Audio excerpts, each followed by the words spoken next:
सुप्रभात मेरे प्यारे बच्चों, आप सब कैसे हैं। आशा करती हूँ कि आप सब स्वस्थ होंगे, सुरक्षित होंगे।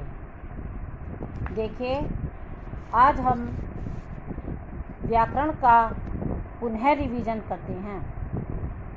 पहले हमने क्या पढ़ा था? भाषा, लिपि और व्याकरण। एक सुव्यवस्थित, संगठित, मार्मिक एवं रचनात्मक पूर्ण वाक्यों की रचना शब्दों द्वारा तथा शब्दों की रचना वर्णों द्वारा की जाती है। अतः भाषा को हम जिन ध्वनियों के माध्यम से उच्चारित करते हैं उन्हें एक विशेष चिन्हों द्वारा निर्धारित किया जाता है। उन ध्वनि चिन्हों के लिखित रूप को वर्ण कहा जाता है।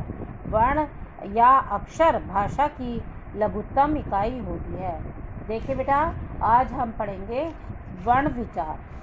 आपको पहले भी मैंने ये चैप्टर पढ़ाया, आज मैं फिर इसका रिवीजन कराती हूँ। तो वर्ण विचार, बच्चा जब बोलना प्रारंभ करता है तब उसके मुंह से कुछ ध्वनियाँ निकलती हैं। ये ध्वनियाँ स्पष्ट नहीं होती हैं। बड़ा होते होते वह शब्द बोलना व फिर वाक्य बोलना प्रारंभ करता है। इस प्रकार सर्वप्रथम वह जो बोलता है वे वर्ण होते हैं। वर्ण वह छोटी से छोटी मूल ध्वनि जिसके टुकड़े न हो सके उसे वर्ण कहते हैं। वर्णों को तोड़ा नहीं जा सकता, अतः वर्ण भाषा के लिखित रूप की सबसे छोटी इकाई है। जैसे ए, ई, का, चा, टा आदि। वर्णमाला वर्णों के निर्धारित क्रमबद्ध समूह को वर्णमाला कहते हैं। वर्ण के प्रकार, वर्ण के दो प्रकार होते हैं, स्वर और व्यंजन। स्वर जिन ध्वनियों के उच्चारण में हवा मुंह से बिना किसी रुकावट के निकलती है उन्हें स्वर कहते हैं। स्वरों को बोलने के लिए किसी अन्य ध्वनि की सहायता नहीं ली जाती। हिंदी में 11 स्वर हैं।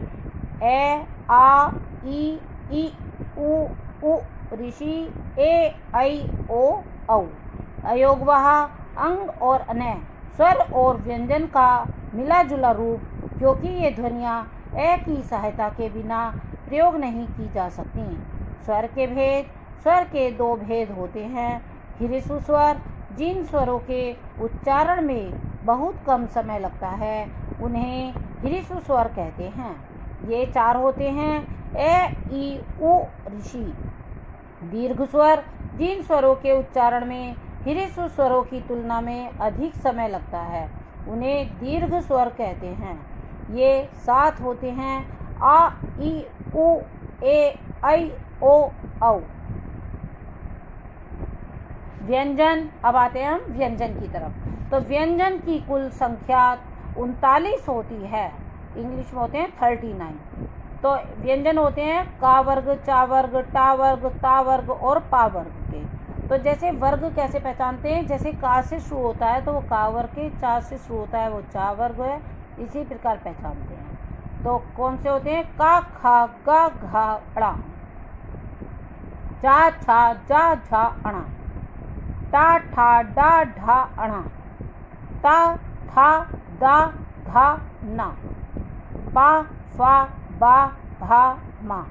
या, रा, ला, वा। शा, शा, से, हा। श्रे, त्रे, ज्ञ, श्रे। डे, ढा। तो ये क्या है? जैसे मैंने आपको बताया कैसे, तो का वर्ग हो गया, चा वर्ग हो गया, टा वर्ग हो गया, ता वर्ग हो गया और पा वर्ग हो गया। और यह रे, ले, वे होते हैं अंतस्थ व्यंजन, और शा, सा, सा होते हैं उष्म व्यंजन, और श्रेय वाले होते हैं संयुक्त व्यंजन, और डा, ढा होते हैं उत्तीक्ष्ण व्यंजन। कब आते हैं व्यंजन के भेद? व्यंजन के 3 भेद होते हैं। स्पर्श व्यंजन, ऐसे व्यंजनों का उच्चारण कंठ, मूर्धा, दांत, ओष्ठ द्वारा किया जाता है। ये संख्या में 25 होते हैं। यह व्यंजन क से मैं तक होते हैं। तो अब आते हैं अंतस्थ व्यंजन। इन वर्णों का उच्चारण करते समय जीभ मुख के किसी भी भाग को पूरी तरह स्पष्ट नहीं करती। श्वास की अंतगति होती है, यह संख्या में 4 होते हैं, जैसे या, रा, ला, वा। यह अंतस्थ व्यंजन है। ऊष्म व्यंजन, इन व्यंजनों के उच्चारण में वायु मुख के विभिन्न भागों से टकराकर ऊष्मा उत्पन्न करती है, अतः इन्हें ऊष्म व्यंजन कहते हैं। यह संख्या में 4 हो जाते हैं, जैसे शा शलगम, षटकोण, शरीफा और सरोता और हा से हल। यह ऊष्म व्यंजन होते हैं। वर्ण व्यंजन संयोजन, ये संयुक्त व्यंजन एक से अधिक व्यंजनों के योग से बनने वाले व्यंजन संयुक्त व्यंजन कहलाते हैं। जैसे नाम से भी ये पता चलता है, संयुक्त मतलब जोड़ना। हिंदी में कुल 4 संयुक्त व्यंजन हैं, जैसे श, तो क्षत्रिय वाला जो श है वो उसमें का प्लस शा प्लस आ, और त्रिशूल वाला जो त्रय है उसमें ता प्लस रा और प्लस आ, और ज्ञानी वाला ज्ञ जा प्लस णा और प्लस आ, और अश्रु वाला जो श्रु होता है ना वश्रय, वो है शा प्लस रा प्लस आ। अब आते हैं हम द्वित्व व्यंजन, अंतस्थ द्वित्व व्यंजन की तरफ। तो ये द्वित्व का मतलब आप समझ ही रहे होंगे, 2। तो जब एक व्यंजन 2 बार लिखा जाता है तो उसे द्वित्व व्यंजन कहते हैं। जैसे आधा क और पूरा क, तो क। तो जैसे अब आते हैं ट और ट, जैसे पत्ता है ना, ऐसे तो 2 त आते हैं उसमें। तो इन व्यंजनों में अब क्या बनता है, आधा क और पूरा क में पक्का, ला में पल्ला, मिट्टी आदि प्रकार के शब्द बनते हैं। संयुक्ताक्षर 2 अलग व्यंजनों के मेल से बनता है, जैसे रफ्तार, तो इसमें क्या हुआ, 2 अलग व्यंजन हो गए, फ और त। तो विद्या, तो द और य, मट्ठा, ट और ठ आदि। अयोग वह अंग और अनय, न तो स्वर है और न ही व्यंजन। ये ध्वनियाँ अ की सहायता से बोली जाती हैं, इसलिए इन्हें अयोगवाह कहा जाता है। अनुस्वार, अंग अनुस्वार एक नासिक्य ध्वनि है जो का, चा, टा, ता, पा वर्गों के पंचमाक्षर अंतिम वर्ण के स्थान पर इनका प्रयोग किया जाता है।